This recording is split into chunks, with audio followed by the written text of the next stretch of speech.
हमरा एक आरती और छोटू में बोलबम का गाना भी आया था क्या कि जहिया से मारल के छोटू का बाबा ओकरे पर लागल ध्यान छे। कि जहिया से मारल के छोटू का बाबा ओकरे पर लागल ध्यान छे। आई बकन हम जल चढ़ावे संकट में पड़ल परान छे।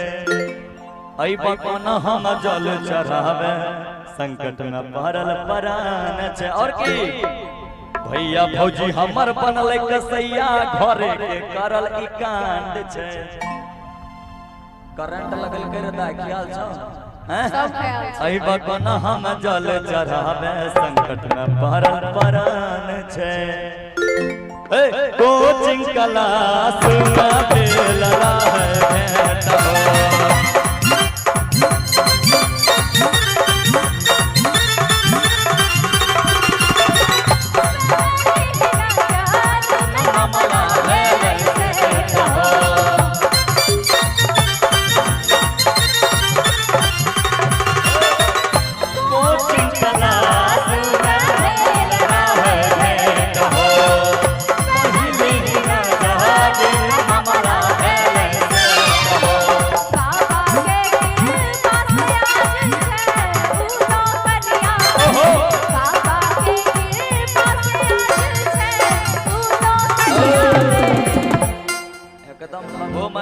नौकरी वाला देख के देखा बिल्कुल ऐसा ना हो कि शादी करके ले जाए। हाँ आप प्यार करो सब कुछ करो, ऐसा भी ना हो कि आपसे आपको शादी करके ले जाए और आपके कपार पे रख दे।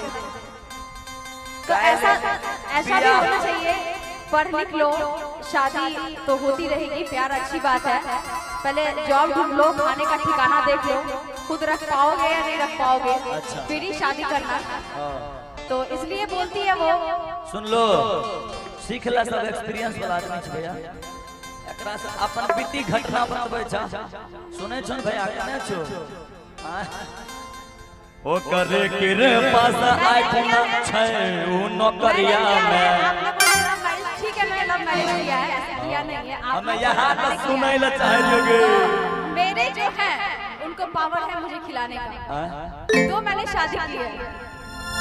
ऐसे मैंने नहीं किया है। पर कमाइयो हम खेबो। कि लव मैरिज करबै जाय के बाबा के दरबार हम। लव मैरिज करबै जाय ओ दरी के चहरिया में।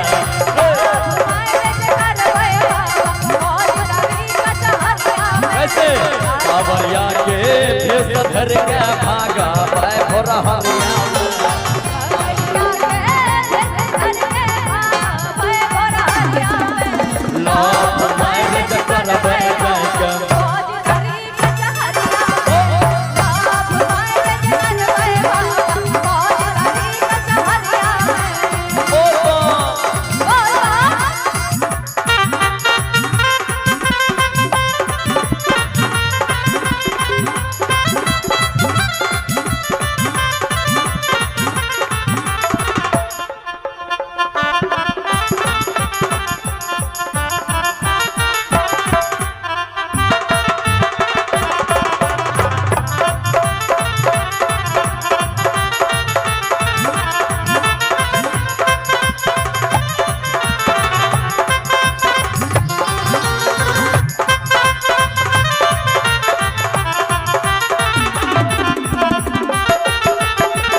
छैला सर बहुत ही अच्छा मतलब वाक्य गाए हुए वो अपने आप को बोलते हैं कैसे कि छैला अनिता जैसन खारा